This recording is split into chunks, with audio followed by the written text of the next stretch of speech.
தந்தை மகன் தூய ஆவியாரின் பெயராலே ஆமென். நம் ஆண்டவராகி இயேசு கிறிஸ்துவின் அருளும் கடவுளின் அன்பும் தூய ஆவியாரின் நட்புறவும் உங்கள் அனைவரோடும் இருப்பதாக. உம்மான்மாவோடும் இருப்பதாக.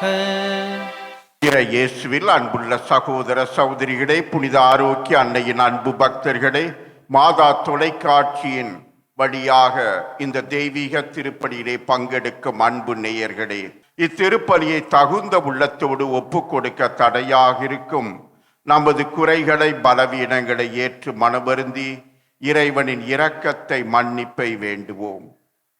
உள்ளம் நொறுங்கி வருந்துவோரை குணமாக்கும்படி அனுப்ப பெற்ற ஆண்டவரே இரக்கமாயிரும். ஆண்டவரே இரக்கமாயிரும். பாவிகளை தேடி மீட்க வந்த கிறிஸ்துவே இரக்கமாயிரும். கிறிஸ்துவே இரக்கமாயிரும். எங்களுக்காக பரமதந்தையிடம் பரிந்து பேச அவரது வலப்பக்கம் வீற்றிருக்கும் ஆண்டவரே இரக்கமாயிரும். ஆண்டவரே இரக்கமாயிரும். எல்லாம் வல்ல இறைவன் நம் மீது இரக்கம் வைத்து நம் பாவங்களை எல்லாம் மன்னித்து நம்மை நிலை வாழ்வுக்கு அழைத்து செல்வாராக. ஆமென். மன்றாடுவோமாக. எல்லாம் வல்ல இறைவா, இடைவிடாத உமது இரக்கம் அது திரு அவையை தூய்மைப்படுத்தி காப்பதாக. ஏனெனில் உம்மால் அன்றி திரு அவை பாதுகாப்பாக இருக்க முடியாது என்பதால் உமது கொடையினால் அது என்றும் ஆளப்படுவதாக. உம்மோடு தூய ஆவியாரின் ஒன்றிப்பில் இறைவனாய் என்றென்றும் வாழ்ந்து ஆட்சி செய்கின்ற எங்கள் ஆண்டவரும் உமது திரு மகனுமாகிய கிறிஸ்து வழியாக உம்மை மன்றாடுகிறோம். ஆமென். அரசர்கள் 2ஆம் நூலிலிருந்து வாசகம். அதிகாரம் 5, இறை வார்த்தைகள் 1 முதல் 15 முடிய. அந்நாள்களில் சிரியா மன்னனின் படைத்தலைவரான நாமான் தம் தலைவனிடம் சிறப்பும் மதிப்பும் பெற்றிருந்தார். ஏனெனில் அவர் மூலமாய் ஆண்டவர் சிரியாவுக்கு வெற்றி அளித்திருந்தார். அவர் வலிமை மிக்க வீரர், ஆனால் தொழுநோயாளி. சிரிய நாட்டின் ஒரு முறை கொள்ளையடிக்க சென்ற பொழுது இஸ்ரேலை சார்ந்த ஒரு சிறுமியை கடத்தி கொண்டு வந்திருந்தார். அவள் நாமானின் மனைவிக்கு பணிவிடை புரிந்து வந்தாள். அவள் தன் தலைவியை நோக்கி, என் தலைவர் சாமாரியாவில் இருக்கும் இறைவாக்கினர் முன்னிலையில் சென்றார் எனில் அவர் அவரது தொழுநோயை குணமாக்குவார் என்றாள். எனவே நாமான் தம் தலைவனிடம் சென்று, இஸ்ரேலை நாட்டைச் சார்ந்த சிறுமி என்னென்னவென்று கூறுகின்றாள் என்று அவனுக்கு தெரிவித்தார். அப்பொழுது சிரியா மன்னர், சென்று வாரும், நான் இஸ்ரேல் அரசனுக்கு மடல் தருகிறேன் என்றார். எனவே நாமான் ஏறத்தாழ 400 கிலோ வெள்ளியும் 1000 பொற்காசுகளையும் 10 பட்டாடைகளையும் எடுத்துக்கொண்டு பயணமானார். அவர் இஸ்ரேல் அரசரிடம் அம்மடலை கொடுத்தார். அதில், இத்துடன் என் பணியாளன் நாமானை உம்மிடம் அனுப்புகிறேன், அவனது தொழுநோயை நீர் குணமாக்க வேண்டும் என்று எழுதப்பட்டிருந்தது. இஸ்ரேல் அரசன் அம்மடலை படித்தவுடன் தன் ஆடைகளை கிழித்து கொண்டு, நான் என்ன கடவுளா? உயிரை கொடுக்கவும் உயிரை எடுக்கவும் என்னால் இயலுமா? சிரிய மன்னனின் ஒருவனை என்னிடம் அனுப்பி அவனுக்கு தொழுநோயை குணப்படுத்த சொல்கின்றானே, என்னோடு போரிட அவன் வாய்ப்பு தேடுவதை பார்த்தீர்களா என்று கூறினான். கடவுளின் அடியவரான எலிசா இஸ்ரேல் அரசன் இவ்வாறு தன் ஆடைகளை கிழித்து கொண்ட செய்தியை கேள்வியுற்று அவனிடம் ஆள் அனுப்பி, நீர் ஏன் உம் ஆடைகளை கிழித்து கொண்டீர்? அவன் என்னிடம் வரட்டும், இஸ்ரேலில் ஓர் இறைவாக்கினர் உள்ளார் என அவர் அறியட்டும் என்று சொன்னார். அவ்வாறு நாமான் தன் குதிரைகளுடனும் தேருனுடனும் எலிசா வீட்டு வாயில் முன் வந்து நின்றார். எலிசா, நீ போய் யோர்தானில் 7 முறை முழுகினால் உன் உடல் நலம் பெறும் என்று ஆள் அனுப்பி சொல்ல சொன்னார். எனவே நாமான் சினமுற்று வெளியேறினார். அப்பொழுது அவர் என்னிடம் வந்து என் அருகில் நின்று தம் கடவுளாகிய ஆண்டவரின் பெயரை கூவி அழைத்து தொழுநோய் கண்ட இடத்தின் மேல் தம் கையை அசைத்து குணப்படுத்துவார் என்று நான் எண்ணியிருந்தேன். அப்பனா வர்ணபா என்ற தமஸ்க நதிகள் இஸ்ரேலில் உள்ள ஆறுகள் அனைத்தையும் விட மேலானவை அல்லவா? அவற்றில் மூழ்கி நான் நலமடைய முடியாதா என்று கூறி ஆத்திரமாய் திரும்பி செல்லலானார். அப்பொழுது அவருடைய வேலைக்காரர்கள் அவர்களை அணுகி அவரிடம், என் தந்தையே, இறைவாக்கினர் இதைவிட அரிதான ஒன்றை உமக்கு கூறியிருந்தால் நீர் அதை செய்திருப்பீர் அல்லவா? மாறாக மூழ்கி எழும் நலமடைவீர் என்று அவர் கூறும்போது அதை நீர் செய்வதற்கென்ன என்றனர். எனவே நாமான் புறப்பட்டு சென்று கடவுளின் அடியரது வாக்கிற்கிணங்க யோர்தானில் 7 முறை மூழ்கி எழ அவர் நலமடைந்தார். அவரது உடல் சிறு பிள்ளையின் உடலை போல் மாறினது. பின்பு அவர் தம் பரிவாரம் அனைத்துடன் கடவுளின் அடியவரிடம் திரும்பி வந்து, இஸ்ரேலை தவிர வேற எந்த நாட்டிலும் கடவுள் இல்லை என இப்பொழுது உறுதியாக அறிந்து கொண்டேன். இதோ உம் அடியான் எனது அன்பளிப்பை ஏற்றுக்கொள்ளும் என்றார்.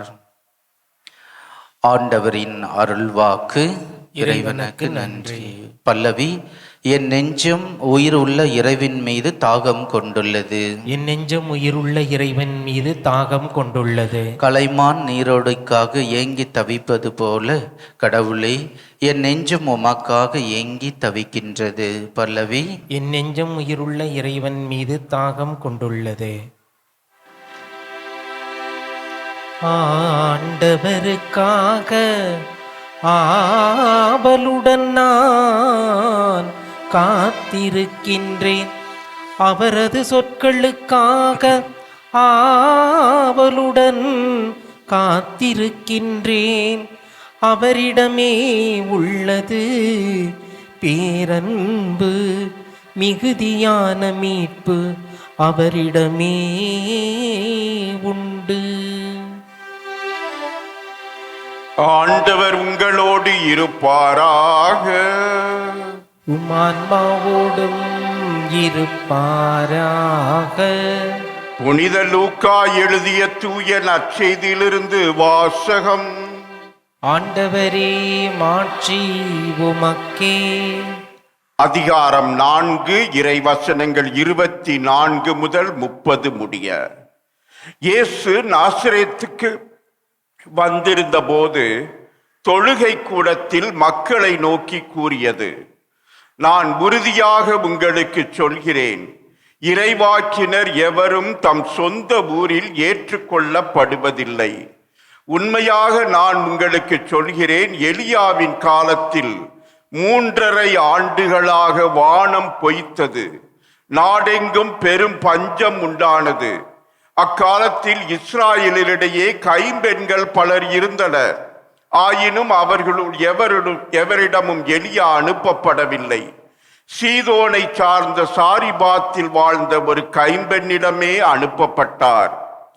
மேலும் இறைவாக்கினர் எலிசாவின் காலத்தில் இஸ்ராயலிடையே தொழுநோயாளர்கள் பலர் இருந்தனர்.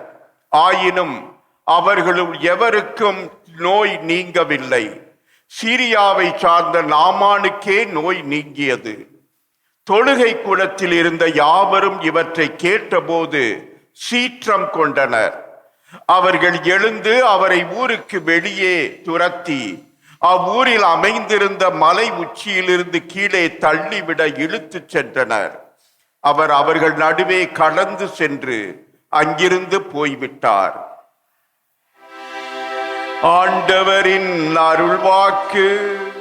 கிறிஸ்துவே உமக்கு புகழ்.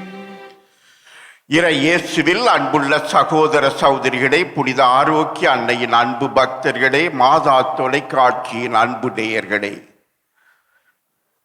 குருப்பட்டம் பெற்ற புதிய குருவானவர் தம் சொந்த ஊருக்கு திருப்பலி நிறைவேற்ற சென்றார். ஆரவாரத்தோடு அவர் சொந்த ஊர் மக்கள் வரவேற்றார்கள். திருப்பலியின் இறுதியிலே நன்றி கூறிவிட்டு தன்னுடைய பணியை பற்றி சிறிது விளக்கமாக சொன்னார். வட இந்தியாவில் உள்ள ஜார்க்கண்ட் மாநிலத்திலே உள்ள பின்தங்கிய பழங்குடி மக்களுடைய உரிமைக்காக போராடி குரல் எழுப்ப நான் பணி செய்ய செல்கிறேன் என்று சொன்னார். உடனே கூட்டத்தில் ஒரே கிசுகிசுப்பு. இவர் ஏன் அங்க போகணும்? நம்ம ஊர்க்காரர் தானே, நம்ம சொந்தக்காரர் தானே, இவரை பற்றி தெரியாதா? நம்ம ஆள் தானே, நம்ம அப்பாலாம் நமக்கு தெரியுமே, அம்மா தெரியுமே, இவர் ஏன் இன்னொரு இடத்துக்கு போகணும்? அந்த மக்களுக்கு ஏன் இவர் பணி செய்யணும்? ஸ்டான் சாமிக்கு என்னாச்சு? ராணி மரியாவுக்கு என்னாச்சு? இவருக்கே இந்த வம்பு, பேசாம இங்க இருக்கலாமே, நம்ம மறை மாவட்டத்தில் வேலை இல்லையா என்றெல்லாம் பல்வேறு எதிர்ப்பு குரல்கள் அங்கே கிளம்பியது. அன்பு சகோதர சகோதரிகளே, இயேசு நம் ஆண்டவர் நற்செய்தி அறிவிக்க தன் சொந்த ஊருக்கு வந்தார். அங்கே நற்செய்தி அறிவிக்கிறார். தன்னுடைய லட்சியத்தை, தன்னுடைய பணியினுடைய குறிக்கோள் நிறைந்த கொள்கை திரட்டை அறிவிக்கின்றார். ஏழைகளுக்கு பணி செய்ய, ஒடுக்கப்பட்டோருக்கு விடுதலை கொடுக்க, சிறைப்பட்டோருக்கெல்லாம் ஒரு புது வாழ்வு கொடுக்க, தொழுநோயாளர்களை குணப்படுத்த, பார்வையற்றோருக்கு பார்வை கொடுக்க, பல்வேறு மக்களுக்கு உரிமையை கொடுத்து சமத்துவம் நிறைந்த சமுதாயம் படைக்க தான் பணி செய்வதாக வாக்களிக்கிறார். இதை கேட்ட மக்கள், ஏழை எளியவர்களெல்லாம் மகிழ்ச்சியிலே பாராட்டுகிறார்கள். மகிழ்ச்சி அடைந்து அவரை வியப்போடு பார்க்கிறார்கள். ஆகா, இப்படிப்பட்ட ஒரு நல்ல மனிதன் ஏழைகளுக்காக, கைம்பெண்களுக்காக, ஒடுக்கப்பட்டவர்களுக்காக, பாவிகளுக்காக, தொழுநோயாளர்களுக்காக பணி செய்ய புறப்பட்டு விட்டாரே, அருமையான பணி என்று. ஆனால் அதே நேரத்தில் இன்னொரு குழுவினர்,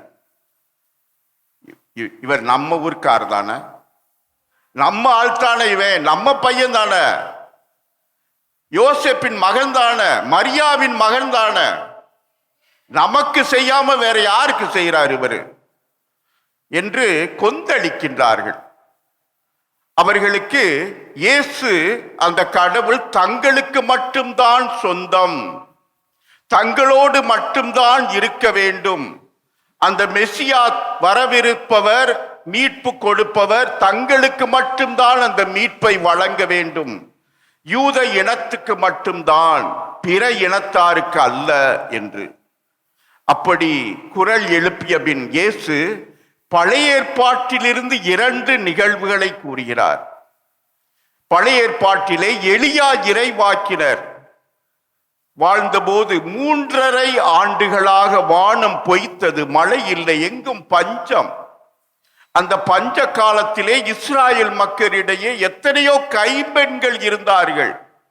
ஆனால் சீதோன் ஊரை சார்ந்த சாரிபாத் என்ற இடத்திலே வாழ்ந்த கைம்பெண்ணிடம்தான் எலியா இறைவாக்கினர் அனுப்பப்பட்டார். அங்கே தங்கியிருந்துதான் உணவு பெற்று அவர் அந்த பஞ்ச காலத்திலே பணி செய்தார். அதே போல இஸ்ராயேல் மக்களிடையே எவ்வளவோ தொழுநோயாளர்கள் இருந்தார்கள். ஆனால் எலிசா என்ற இறைவாக்கினர் சீரியா நாட்டு நாமானிடம் மட்டும்தான் அனுப்ப பெற்றார். அவர் ஒருவர் மட்டும்தான் சுகம் பெற்றார். இந்த யூதர் அல்லாத பிற இனத்தவர்கள், அன்பு சகோதர சகோதரிகளே, இதை கேட்டவுடனே இன்னும் கொந்தளித்தார்கள் அந்த யூத மக்கள்.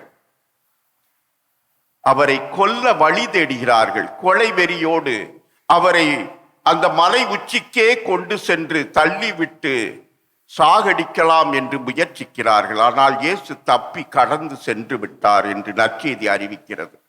அன்பு சகோதர சகோதரிகளே, இயேசு தன்னுடைய லட்சியத்தை, தான் யார், தான் எதற்காக வந்தோம், தன்னுடைய பணியினுடைய நிலைப்பாடுகள் என்ன என்று அறிவித்தது இந்த யூதர்களுக்கு விருப்பப்படவில்லை. ஏன் விருப்பப்படவில்லை?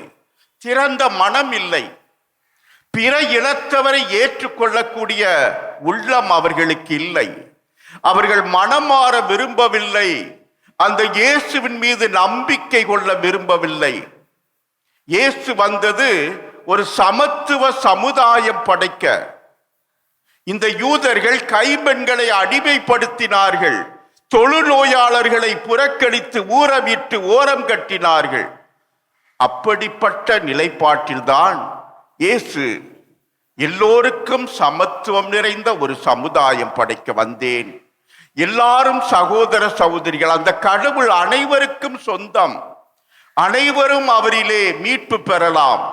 அனைவரும் அவரிலே உரிமை கொண்டாடி வாழலாம் என்ற குரல் எழுப்பும் போது இவர்களால் ஏற்றுக்கொள்ள முடியவில்லை.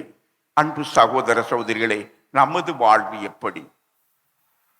அந்த இயேசுவை நாம் ஏற்றுக்கொள்கிறோமா? நம்மோடு வாழ்பவர்களை ஏற்றுக்கொள்கிறோமா? சமத்துவம் நிறைந்த சமுதாயம் நம்மிலே நிலவுகிறதா? அல்லது இவன் இந்த ஜாதி, அந்த ஜாதி, இந்த மதம், அந்த மதம், இந்த மொழி, அந்த மொழி என்று பாகுபாடுகள், வேறுபாடுகள், பிரிவினைகள், பிளவுகள் ஏற்படுத்தி ஏற்றத்தாழ்வுகள் நிறைந்த ஒரு பிளவுபட்ட சமுதாயத்தை நாம் தொடரப் போகின்றோமா? அல்லது மாற்றம் ஏற்பட போகிறதா? இதோ இந்த தவக்காலத்திலே பயணித்துக் கொண்டிருக்கிறோம். எத்தனையோ தவ முயற்சிகள், எத்தனையோ சிலுவை பாதைகள், எவ்வளவோ ஜெபமாலைகள், திரு யாத்திரைகள், நடைப்பயணங்கள், எவ்வளவோ ஒருத்தல், நோன்பு, உபவாசம் எல்லாம் எதற்காக? தொடர்ந்து பழைய நிலையிலே இருப்பதற்கா அல்லது மாற்றம் பெறவா? அந்த இயேசு அறிவிக்கும் அந்த அவருடைய பணியின் கொள்கை திரட்டை நிஜமாக்கவா? அவரோடு இணையப் போகிறோமா? அவரோடு கைகோர்த்து நாங்களும் உம்மோடு வருகிறோம் ஆண்டவரே, சமத்துவம் நிறைந்த சமுதாயத்தை படைக்க நாங்களும் எங்களையே ஒப்பு கொடுக்கிறோம் என்று சொல்ல போகிறோமா? அல்லது அவருக்கு எதிராக நிற்க போகிறோமா? அன்று அந்த யூத பரிசேய கூட்டம் எதிர்த்து நின்றது. அவரை ஒரு முரண்பாடாக நினைத்தது. அப்படி நாம் வாழப்போகிறோமா? இதோ இந்த தெய்வீக திருப்பலியிலே அதே இயேசுவை சந்திக்கிறோம். நம் அனைவரையும் சகோதர சகோதரிகளாக பாவிப்பவர், நம்மிலே ஏற்ற தாழ்வுகளை காண்பவர் அல்ல. இவன் பாவி, இவன் புண்ணியவான், இவன் மிக உயர்ந்தவன், தாழ்ந்தவன் என்றெல்லாம் பார்க்கவில்லை. மனிதராக பார்க்கிறார். மனித நேயம் கொண்டு பார்க்கிறார். இரக்கத்தோடு பார்க்கிறார். கருணை உள்ளம் கொண்டவராய் பார்க்கிறார். நம் அனைவருக்கும் மன்னிப்பு வழங்க அவர் தன்னையே இருகரம் விரித்து காத்திருக்கிறார். அப்படிப்பட்ட அந்த இயேசுவினுடைய லட்சியம் நிறைவேற இதோ நம்மையே ஒப்பு கொடுத்து அனைவரையும் ஏற்று வாழ, அனைவரையும் மதித்து வாழ, சகோதர சமத்துவ சமுதாயம் படைக்க இதோ இந்த திருப்பலியிலே ஒப்பு கொடுத்து வேண்டுவோம். ஆமென்.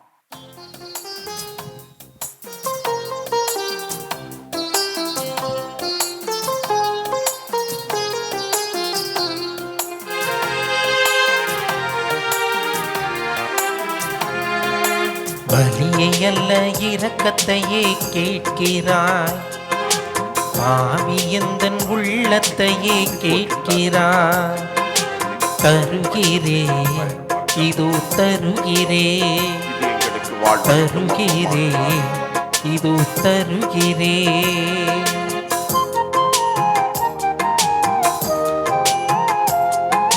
தாழ்வுற்று நொறுங்கும் உள்ளம் புறக்கணிக்கப்படாது என்று காட்சியை நீ கனிவாக கேட்கிறாய். தாழ்வுற்று நொறுங்கும் உள்ளம் புறக்கணிக்கப்படாது என்று காட்சியை நீ கனிவாக கேட்கிறாய். கோதுமை மணிகள் பல, திராட்சை அதன் கனிகள் சில, அப்பமாய் ரசமாய் ஆண்டவரை தருகிறேன். பலியை அல்ல இரக்கத்தையே கேட்கிறாய், பாவி எந்தன் உள்ளத்தையே கேட்கிறாய். தருகிறேன் இதோ தருகிறேன், தருகிறேன் இது தருகிறே. சகோதர சகோதரிகளே, உங்களுடையதும் என்னுடையதுமான இத்திருப்பலி எல்லாம் வல்ல தந்தையாகிய இறைவனுக்கு ஏற்றதாகும்படி மன்றாடுங்கள். ஆண்டவர் தமது பெயரின் புகழ்ச்சிக்காகவும் ஆட்சிக்காகவும் நமது நன்மைக்காகவும் புனித திரு அவை அனைத்து நலனுக்காகவும் நமது கையிலிருந்து இப்பலியை ஏற்றுக்கொள்வாராக. ஆண்டவரே, எங்கள் பணிகளின் காணிக்கையாக நாங்கள் ஒப்புக் கொடுக்கும் இக்காணிக்கைகளை ஏற்றருளும். இக்காணிக்கைகள் நீர் எங்களுக்கு மீட்பளிக்கும் அருள் அடையாளமாக மாற்றி நிறைவுறச் செய்வீராக. எங்கள் ஆண்டவர் கிறிஸ்து வழியாக உம்மை மன்றாடுகிறோம். ஆமென். ஆண்டவர் உங்களோடு இருப்பாராக. உம்மான்மாவோடும் இருப்பாராக. இதயங்களை மேலே எழுப்புங்கள். ஆண்டவரிடம் எழுப்பியுள்ளோம். நாம் இறைவனாகிய ஆண்டவருக்கு நன்றி கூறுவோம். அது தகுதியும் நீதியும் ஆனதே. ஆண்டவரே, தூயவரான தந்தையே, என்றும் உள்ள எல்லாம் வல்ல இறைவா, எந்நாளும் எவ்விடத்திலும் நாங்கள் உமக்கு நன்றி செலுத்துவது மெய்யாகவே தகுதியும் நீதியும் ஆகும். எங்கள் கடமையும் மீட்புக்குரிய செயலும் ஆகும். எங்கள் தவ முயற்சிகளால் நாங்கள் உமக்கு நன்றி செலுத்தவும், எங்கள் ஆணவத்தை தளர்த்தவும், ஏழைகளுக்கு உணவு அளிக்கவும், இவ்வாறு உமது கனிவிரக்கத்தை பின்பற்றி நீர் என்று உமக்கு உகந்தவர்களாக நாங்கள் வாழச் செய்வீராக. ஆகவே எண்ணற்ற வானதூதரோடு சேர்ந்து நாங்கள் உம்மை போற்றி புகழ்ந்து முடிவின்றி ஒரே குரலாய் சொல்வதாவது: தூயவர் தூயவர் தூயவர், வான்படைகளின் கடவுளாம் ஆண்டவர். விண்ணகமும் மண்ணகமும் உமது மாட்சியால் நிறைந்துள்ளன. உன்னதங்களிலே ஓசன்னா. ஆண்டவர் பெயரால் வருகிறவர் ஆசி பெற்றவர். உன்னதங்களிலே ஓசன்னா. ஆண்டவரே, நீர் மெய்யாகவே தூயவர், தூய்மை அனைத்துக்கும் ஊற்று. ஆகவே உம்முடைய ஆவியை பொழிந்து இக்காணிக்கைகளை தூய்மைப்படுத்த உம்மை வேண்டுகிறோம். இவ்வாறு எங்கள் ஆண்டவர் இயேசு கிறிஸ்துவின் உடலும் இரத்தமுமாக எங்களுக்கு இவை மாறுவனவாக. அவர் பாடுபட உளம் கனிந்து தம்மை கையடித்த போது அப்பத்தை எடுத்து நன்றி செலுத்தி அதை பிட்டு தாம் சீடர்களுக்கு அளித்து கூறியதாவது: அனைவரும் இதிலிருந்து பெற்று உண்ணுங்கள், ஏனெனில் இது உங்களுக்காக கையடிக்கப்படும் என் உடல்.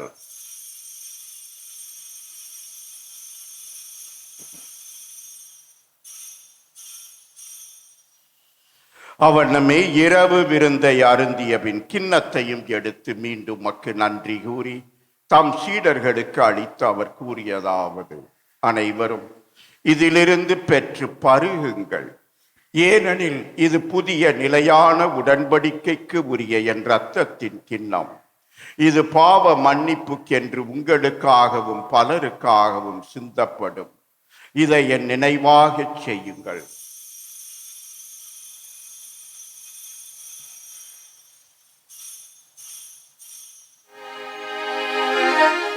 நம்பிக்கையின் மறை பொருள். ஆண்டவரே, நீர் வருமளவும் உமது இறப்பினை அறிக்கையிடுகின்றோம், உமது உயிர்ப்பினையும் எடுத்துரைக்கின்றோம். ஆகவே ஆண்டவரே, நாங்கள் கிறிஸ்துவின் இறப்பினையும் உயிர்ப்பினையும் நினைவு கூர்ந்து வாழ்வு தரும் அப்பத்தையும் மீட்பு அளிக்கும் கிண்ணத்தையும் உமக்கு ஒப்பு கொடுக்கின்றோம். உம் திருமுன் நின்று உமக்கு ஊழியம் புரிய தகுந்தவர்கள் என எங்களை ஏற்றுக்கொண்டீர். எனவே உமக்கு நன்றி செலுத்துகின்றோம். மேலும் கிறிஸ்துவின் உடலிலும் இரத்தத்திலும் பங்கு கொள்ளும் எங்களை தூய ஆவியார் ஒன்று சேர்க்க வேண்டுமென உம்மை தாழ்மையுடன் மன்றாடுகிறோம். ஆண்டவரே, உலகெங்கும் பரவியிருக்கும் அது திரு அவையை நினைவு கூர்ந்தருளும். எங்கள் திருத்தந்தை பிரான்சிஸ், எங்கள் பேராயர் ஜார்ஜ் ஆண்டகை, எல்லா திருநிலையினர் ஆகிய அனைவரோடும் உமது திரு அவை அன்பில் நிறைவு பெறச் செய்தருளும். மேலும் உயிர்த்தெழும் எதிர்நோக்குடன் துயில் கொள்ளும் எங்கள் சகோதர சகோதரிகளையும் இறந்தோர் அனைவரையும் இரக்கத்துடன் நினைவு கூர்ந்து உமது திருமுக ஒளியினுள் ஏற்றருளும். எங்கள் அனைவர் மீதும் இரக்கமாயிரும். கடவுளின் கன்னித்தாயான புனித மரியா, அவருடைய கணவரான புனித யோசேப்பு, புனித திருத்தூதர்கள், புனித கஸ்மீர் மற்றும் இவ்வுலகில் உகந்தவராய் இருந்தோர் ஆகிய புனிதர் அனைவருடனும் நாங்கள் நிலை வாழ்வில் பங்கு கொள்ளும் தகுதி பெற்று திருமகன் இயேசு கிறிஸ்து வழியாக உம்மை புகழ்ந்தேத்தும் வரமருள உம்மை மன்றாடுகிறோம். இவர் வழியாக இவரோடு இவரில் எல்லாம் வல்ல இறைவனாகிய தந்தையே, தூய ஆவியாரின் ஒன்றிப்பில் எல்லா புகழும் ஆட்சியும் என்றென்றும் உமக்கு உரியதே. ஆமீன், ஆமீன், ஆமீன். மீட்பரின் கட்டளையால் கற்பிக்கப்பட்டு இறை படிப்பினையால் பயிற்சி பெற்ற நாம் துணிந்து சொல்வோம். விண்ணுலகில் இருக்கின்ற எங்கள் தந்தையே, உமது பெயர் தூயது என போற்ற பெறுக. உமது ஆட்சி வருக. உமது திருவுளம் விண்ணுலகில் நிறைவேறுவது போல மண்ணுலகில் நிறைவேறுக. எங்கள் அன்றாட உணவை இன்று எங்களுக்கு தாரும். எங்களுக்கு எதிராக குற்றம் செய்வோரை நாங்கள் மன்னிப்பது போல எங்கள் குற்றங்களை மன்னியும். எங்களை சோதனைக்கு உட்படுத்தாதேயும், தீமையிலிருந்து எங்களை விடுவித்தருளும். ஆண்டவரே, தீமை அனைத்திலுமிருந்தும் எங்களை விடுவித்து எங்கள் வாழ்நாளில் அமைதியை கனிவுடன் அருள உம்மை மன்றாடுகின்றோம். உமது இரக்கத்தின் உதவியால் நாங்கள் பாவத்திலிருந்து எப்போதும் விடுதலை பெற்று யாதொரு கலக்கமும் இன்றி நலமாயிருப்போமாக. நாங்கள் எதிர்நோக்கி இருக்கும் பேரின்பத்துக்காகவும் எம் மீட்பராகி இயேசு கிறிஸ்துவின் வருகைக்காகவும் காத்திருக்கின்றோம். ஏனெனில் ஆட்சியும் வல்லமையும் ஆட்சியும் என்றென்றும் அதே. ஆண்டவரே இயேசு கிறிஸ்துவே, அமைதியை உங்களுக்கு விட்டு செல்கின்றேன், என் அமைதியையே உங்களுக்கு அளிக்கின்றேன் என்றும் திருத்தூதர்களுக்கு மொழிந்தீரே. எங்கள் பாவங்களை பாராமல் உமது திரு அவையின் நம்பிக்கையை கண்ணோக்கி உமது திருவுளத்துக்கு ஏற்ப அதற்கு அமைதியையும் ஒற்றுமையையும் அளித்தருள்வீராக. என்றென்றும் வாழ்ந்து ஆட்சி செய்கின்றவர் நீரே. ஆண்டவருடைய அமைதி உங்களோடு என்றும் இருப்பதாக. ஆன்மாவுடன் இருப்பதாக. ஒருவருக்கொருவர் நம் ஆண்டவர் இயேசுவின் சமாதானத்தை அறிவித்துக் கொள்வோம். உலகின் பாவங்களை போக்கும் இறைவனின் செம்மறியே, எங்கள் மேல் இரக்கமாயிரும். உலகின் பாவங்களை போக்கும் இறைவனின் செம்மறியே, எங்கள் மேல் இரக்கமாயிரும். உலகின் பாவங்களை போக்கும் இறைவனின் செம்மறியே, எங்களுக்கு அமைதியை அளித்தருளும். ஆண்டவராகிய இயேசு கிறிஸ்துவே, நாங்கள் உட்கொள்ளப் போகும் திரு உடலும் திரு இரத்தமும் எங்களை நீதி தீர்ப்புக்கும் தண்டனைக்கும் உள்ளாக்காமல் உமது பரிவிரக்கத்தால் எங்கள் உள்ளத்திற்கும் உடலுக்கும் பாதுகாப்பளித்து அருமருந்தாகிட அருள் புரியும். இதோ இறைவனின் செம்மறி, இதோ உலகின் பாவங்களை போக்கும் நம் ஆண்டவர் இயேசு கிறிஸ்து. இந்த செம்மறியின் திருவிருந்திலே பங்கு பெறும் நாம் பேறு பெற்றோர். ஆண்டவரே, நீர் நிலத்தில் எழுந்தருள நான் தகுதியற்றவன். ஆனால் ஒரு வார்த்தை மட்டும் சொல்லியருளும், எனது ஆன்மா நலமடையும். கிறிஸ்துவின் திருவுடலும் இரத்தமும் நம்மை காத்து நித்திய வாழ்வளிப்பதாக. நன்றியோடு மன்றாடுவோமாக. ஆண்டவரே, உம் மக்களாகி எங்களுக்கு அருள் புரிய உம்மை வேண்டுகின்றோம். உமது திருவிருந்தில் நாங்கள் பங்கேற்பது எங்களுக்கு தூய்மை அளித்து ஒற்றுமையை வழங்குவதாக. எங்கள் ஆண்டவர் கிறிஸ்து வழியாக உம்மை மன்றாடுகிறோம். ஆண்டவர் உங்களோடு இருப்பாராக. ஆன்மாவோடும் இருப்பாராக. எல்லாம் வல்ல இறைவன் தந்தை, மகன், தூய ஆவியார் உங்களை ஆசீர்வதிப்பாராக. ஆமென். கிறிஸ்துவின் அன்பிலும் அன்னையின் அரவணைப்பிலும் சென்று வாழுங்கள். திருப்பலி நிறைவேறிற்று. இறைவனுக்கு நன்றி.